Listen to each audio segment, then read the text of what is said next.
Morning students, myself doctor Bharat Singh Meena from government college Kota.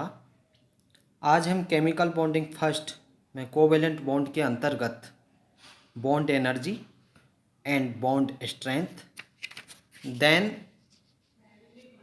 हम पढ़ेंगे dipole movements के बारे में विस्तार से डिस्कस करेंगे।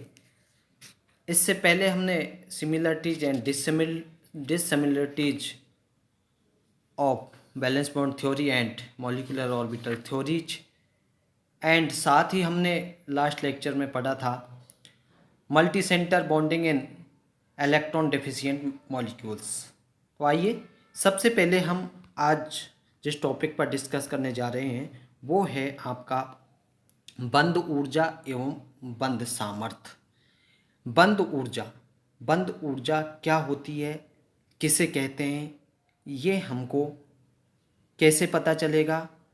इसके लिए जैसा कि हम कोवेलेंट बॉन्ड के बारे में पिछले कई व्याख्यानों में ये डिस्कस करते आ रहे हैं, सहसंयोजक बंध। जब दो परमाणुओं के मध्य एक सहसंयोजक बंध बनता है तो उसमें एनर्जी रिलीज होती है। क्यों?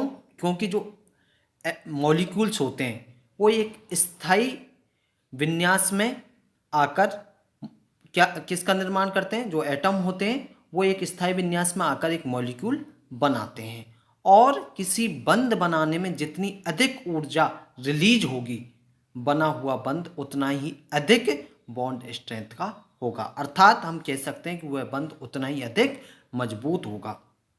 अब अगर हम इसे दूसरे शब्दों में कहें तो इसको इस प्रकार से भी कह सकते हैं कि एक सहसंयोजक बंध के बनने में निकली हुई ऊर्जा बंध ऊर्जा कहलाती है, और इतनी मात्रा में जो ऊर्जा उपलब्ध करवाने पर वह बंध टूटकर दो उदासीन मूलक बना लेता है। अगर हम जितनी मात्रा में ऊर्जा रिलीज होती है बंध बनने में, अगर उतनी मात्रा में ही ऊर्जा उपलब्ध करवा दी जाए तो उस बंध को तोड़ने पर वो दो उदासीन मूलकों में परिवर्तित या वियोजित हो जाता है। तो इसके लिए हम दूसरे शब्दों में इसे ऐसे भी परिभाषित कर सकते हैं कि एक सहसंयोजक बंध तोड़कर दो उदासीन मूलकों को बनाने के लिए जितनी ऊर्जा की आवश्यकता होती है वह बंध ऊर्जा कहलाती है। तो हम इसको दो प्रकार से डिफाइन कर सकते हैं। पहला ये कि एक सहसंयोजक बंध के बनने में निकली हुई ऊर्जा बंध ऊर्जा कहलाती है, और दूसरे शब्दों में हम इसे ऐसे भी परिभाषित कर सकते हैं, एक सहसंयोजक बंध तोड़कर दो उदासीन मूलकों को बनाने के लिए जितनी ऊर्जा की आवश्यकता होती है वो आपकी क्या कहलाती है, बंध ऊर्जा कहलाती है। अब बंध ऊर्जा कितने प्रकार की होती है? तो बंध ऊर्जा दो प्रकार की होती है। कौन कौन सी होती है दो प्रकार की? एक तो होती है आपकी वियोजन ऊर्जा। अब हम वियोजन ऊर्जा के बारे में डिस्कस करते हैं कि वियोजन ऊर्जा क्या होती है। वियोजन ऊर्जा गैसीय अवस्था में एक बंध को तोड़कर दो उदासीन मूलकों में वियोजित करने के लिए, चूंकि इसका नाम क्या है, वियोजन ऊर्जा, तो इससे आपको ये आभास हो जाता है कि जो बंध होगा वो वियोजित हो जाएगा। किसमें वियोजित होगा? उदासीन मूलकों में। तो इसकी परिभाषा क्या हो जाएगी?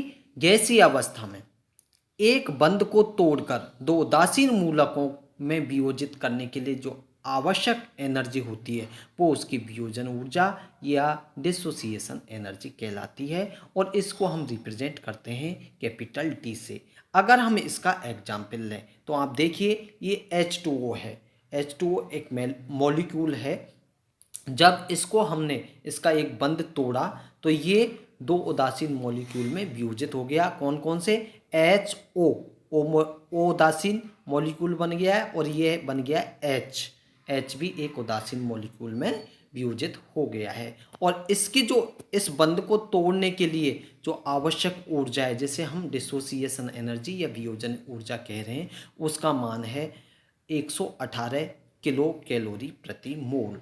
इसी प्रकार से अब चूंकि आप देख रहे हैं कि HO मॉलिक्यूल के मध्य भी एक बंध है, अगर इसको भी हम वियोजित करें और ये ऑक्सीजन और हाइड्रोजन मॉलिक्यूल में परिवर्तित करेंगे तो यहाँ भी इसकी वियोजन ऊर्जा होगी और वो होगी 100 किलो कैलोरी प्रति मोल। तो आप देखिए गैसीय अवस्था में जल के अणु पहले किस किस में वियोजित हुए, HO मॉलिक्यूल एंड HO उदासीन मूलक एंड H मूलक में वियोजित हुए, जिसकी एनर्जी कितनी थी वियोजन ऊर्जा 118। और जो HO मूलक में उदासीन मूलक में परिवर्तित हुआ उसको हमने फिर से वियोजित किया तो उसकी एनर्जी का मान आ रहा है 100 किलो कैलोरी प्रति मोल। तो ये आपकी वियोजन ऊर्जा, ये तो आपका बंद ऊर्जा का पहला प्रकार। दूसरा प्रकार है बंद एनर्जी। अब आपके दिमाग में ये चीज आएगी कि बंद एनर्जी क्या है।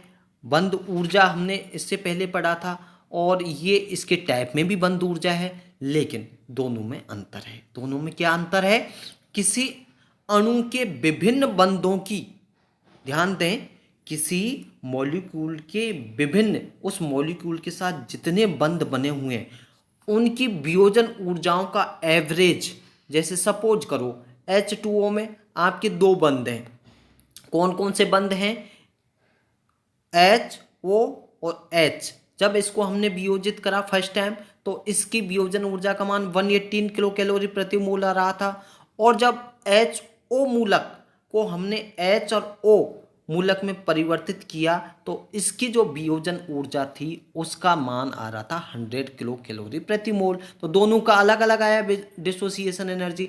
पहली टाइम डिसोसिएशन करते समय 118 किलो कैलोरी प्रति मोल आया और दूसरे टाइम जब हमने केवल HO मूलक को हमने अन्य दो मूलकों में परिवर्तित किया तो वहां केवल 100 किलो कैलोरी प्रति मोल आ रहा है। तो यहां पर जो बंद ऊर्जा होगी इन दोनों की वो क्या होगी, इन दोनों वियोजन ऊर्जाओं का औसत बंद ऊर्जा कहलाती है।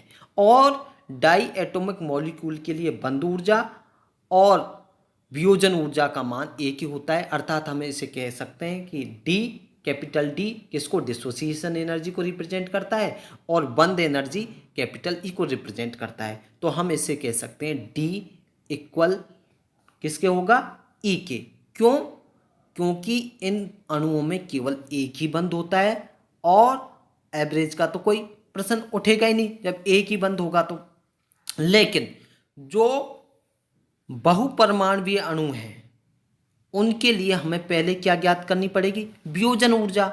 और वियोजन ऊर्जा ज्ञात करेंगे तभी तो हम उसकी औसत ऊर्जा निकालेंगे और तभी औसत ऊर्जा निकलेगी, वही उसकी बंद ऊर्जा कहलाएगी। जैसे CH4 में देखिए आप, CH4 में आप देखिए कार्बन 4 हाइड्रोजन परमाणु के साथ जुड़ा हुआ है, एक कार्बन 4 हाइड्रोजन अलग अलग वियोजित हो गए और इसके लिए जो एनर्जी है वो है 398 किलो कैलोरी प्रति मोल और टेम्परेचर कितना होगा इस समय 25 डिग्री सेल्सियस। अब एक CH बंध के लिए अगर हम बंध ऊर्जा बॉन्ड एनर्जी कैलकुलेट करें तो 394 में कितने का डिवाइड करेंगे 4, क्योंकि कितने हाइड्रोजन है 4, तो 4 ही इसके बंध बने हुए हैं। तो एक बंध के लिए कितनी बंध एनर्जी आएगी 99.5 किलो कैलोरी प्रति मोल। ये इसकी क्या आ गई, एक बंध के लिए बॉन्ड एनर्जी आ गई। अब हम डिफरेंट यौगिकों की बंध ऊर्जाएं अगर देखें तो इस टेबल के माध्यम से आप अच्छे से देख सकते हैं। 25 डिग्री सेल्सियस पर अगर हम कुछ ये कंपाउंड्स हैं जैसे कार्बन कार्बन सिंगल बॉन्ड है, इसकी बॉन्ड एनर्जी होगी 79.1 किलो कैलोरी प्रति मोल। और इसी प्रकार से यहाँ पर आप देखेंगे C2H6, ये यौगिक कौन सा होगा जिसमें कार्बन कार्बन के मध्य सिंगल बॉन्ड है, वो होगा C2H6 एथेन। और इसी प्रकार से कार्बन कार्बन के मध्य अगर ट्रिपल बॉन्ड है तो इसकी बंध ऊर्जा का मान बहुत अधिक होगा और वो होगा 194.4 किलो कैलोरी प्रति मोल। और ये कौन सा कंपाउंड है जिसके मध्य कार्बन कार्बन के मध्य ट्रिपल बॉन्ड पाया जाएगा, वो है एथाइन। इसी प्रकार से आप यहाँ देखिए CO जो दो अलग अलग विद्युत ऋणता के मध्य कोवेलेंट बॉन्ड बना हुआ है, उसका भी अगर एग्जाम्पल देखें तो यहाँ देखिए आप, ये मेथेनॉल में CH3OH में अगर कार्बन और ऑक्सीजन के मध्य बंद को अगर वियोजित करते हैं तो इसकी बंद एनर्जी का मान 76.8 किलो कैलोरी प्रति मोल आता है। और ये आपकी जो दो अलग अलग विद्युत ऋणताओं के मध्य बंद को भी आप देख सकते हैं, उनके मध्य सिंगल और डबल बॉन्ड को भी देख सकते हैं, उससे भी आपकी बंद ऊर्जा प्रभावित होती है। और ये किस किस मॉलिक्यूल में इस प्रकार के बंद पाए जाते हैं उसके भी ये डिफरेंट डिफरेंट एग्जाम्पल्स दिए हुए हैं। साथ ही ये अन एग्जाम्पल्स को भी आप देख सकते हैं और उनकी बंद एनर्जी भी यहाँ पर दिखाई हुई है। अब आपका एक अन्य महत्वपूर्ण टॉपिक है, वो है डाइपोल मोमेंट्स। डाइपोल मोमेंट्स क्या होता है ये हम अच्छे से जानते हैं कि एक सहसंयोजक बंध दो परमाणु के मध्य बनता है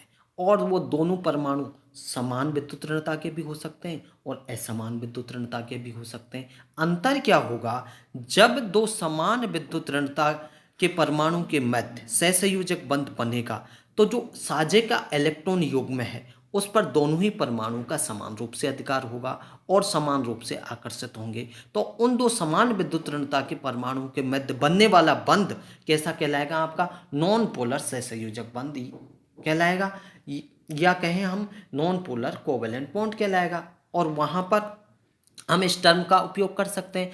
और अगर दो इस प्रकार के परमाणु हैं जिनकी एक की विद्युत ऋणता का मान अधिक है और दूसरे की विद्युत ऋणता का मान कम है तो निश्चित रूप से चाहे समान रूप से इलेक्ट्रॉन का दोनों के मध्य साझा हुआ है, लेकिन इलेक्ट्रॉन साझे के इलेक्ट्रॉन पर उसका अधिक आकर्षण बल होगा जिसकी विद्युत ऋणता का मान अधिक होगा और वो बंध के इलेक्ट्रॉन उसकी तरफ अधिक आकर्षित होने के कारण वो कैसा कहलाएगा, आपका ध्रुवीय सहसंयोजक बंध कहलाएगा, जिसे हम पोलर कोवेलेंट बॉन्ड कह सकते हैं। तो इस प्रकार से आपके जो डाइपोल मूवमेंट हैं उसमें किस प्रकार से ध्रुवता उत्पन्न होती है, एक तो नॉन पोलर होगा जो समान विद्युत ऋणता के परमाणु के मध्य होगा, दूसरा आपका ध्रुवीय होगा जो डिफरेंट डिफरेंट विद्युत ऋणता के परमाणु के मध्य होगा। इसकी परिभाषा हम इस प्रकार से दे सकते हैं कि साझे के इलेक्ट्रॉन युग्म के असमान साझे से बने हुए, ध्यान दीजिए जैसा मैंने बताया असमान साझा हो गया है ना, दो अलग अलग विद्युत ऋणता के परमाणु है, एक की कम विद्युत ऋणता है दूसरे की अधिक है, तो असमान साझा हो जाएगा। असमान साझे से बने हुए बंध को हम एक पोलर अथवा ध्रुवीय बंध या कहें पोलर कोवेलेंट बॉन्ड कहते हैं। और इसे कैलकुलेट करने के लिए यहाँ पर देखिए किस प्रकार से पॉलिंग ने किसी बंध की पोलरता अथवा उसके आयनिक गुण को प्रदर्शित करने के लिए डाइपोल मोमेंट का उपयोग किया। और तो इसकी डेफिनेशन क्या है, किसी पोलर अथवा ध्रुवीय अणु के दोनों ध्रुवों के बीच की दूरी, ध्यान दें दोनों ध्रुवों, अणु के दो ध्रुव हैं तो दोनों ध्रुवों के बीच की दूरी क्या कहलाएगी, जिसे हम अंतरनाभिकीय दूरी भी कह सकते हैं। एंड एक ध्रुव पर उपस्थित आवेश, ध्यान दें जो अंतरनाभिकीय दूरी है वो तो दोनों ध्रुवों के बीच की दूरी है और जो आवेश है वो किसका ले रहे हैं, एक ध्रुव पर उपस्थित आवेश के गुणनफल, इन दोनों का गुणनफल किस किस का, अंतरनाभिकीय दूरी और आवेश के गुणनफल को हम क्या कहेंगे, डाइपोल मोमेंट कहते हैं और इसे म्यू द्वारा प्रदर्शित करते हैं। और इसकी जो इकाई होती है वो होती है डी बाई इकाई से इसको शो किया जाता है। और एक डी बराबर होता है 10⁻⁻18 सेंटीमीटर ESU, और या अगर ECM को PM में कन्वर्ट करें तो ये हो जाएगा 10⁻8 PM ESU। आप देखिए इस प्रकार से म्यू बराबर E/D, E क्या है, बंधित परमाणु में से किसी एक पर आवेश की मात्रा है वो तो है E, और D से आपको ये पता चल जाएगा डी फॉर डिस्टेंस, अंतरनाभिकीय अथवा अंतर परमाणुवीय दूरी, तो E और D, E फॉर चार्ज और D फॉर डिस्टेंस, तो म्यू बराबर ED से आप उसका डाइपोल मोमेंट ज्ञात कर सकते हैं। एग्जाम्पल के लिए अगर हम लें तो एग्जाम्पल देखिए आप, HF की अंतरनाभिकीय दूरी 91.7 PM है। यहाँ पर HF अणु के लिए जो अंतरनाभिकीय दूरी है D वो कितनी दे रखी है, 90 D बराबर है आपका 91.7 PM, ये तो आपकी D दी है। और आवेश जो आपका E है वो कितना दिया है, वो है 4.8 इंटू 10⁻⁻10 ESU। मानते हुए HF अणु के लिए द्विध्रुव आघूर्ण का मान डेबाई में ज्ञात कीजिए। तो इजी निकाल सकते हैं, क्योंकि फॉर्मूला क्या है हमारा, म्यू बराबर क्या होता है, म्यू बराबर ई डॉट डी। तो ई और डी की जो वैल्यूज दी हुई हैं अगर उनको हम रख दें और कैलकुलेशन करें तो म्यू डे बाई में कैलकुलेट कर सकते हैं। इस प्रकार से आप इसका मान निकाल सकते हैं।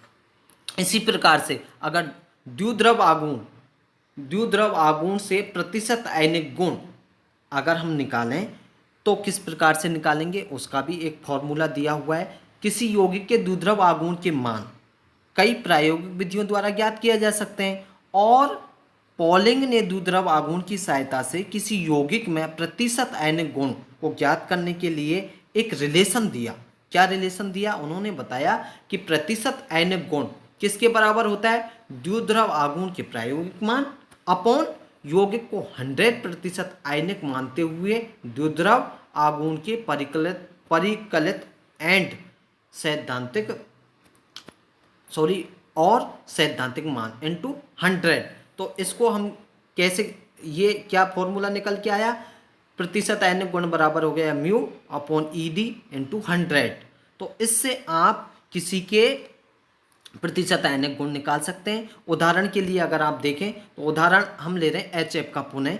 HF अणु के द्विध्रुव आघूर्ण का मान इन्होंने दिया हुआ है, वो है 1.98 डेबाई यूनिट आता है, जबकि इसे 100% आयनिक मानते हुए म्यू का मान गणना किया तो 4.4 डेबाई यूनिट ज्ञात किया, अभी ज्ञात किया। तो इसके प्रतिशत आयनिक गुण क्या होंगे, प्रतिशत आयनिक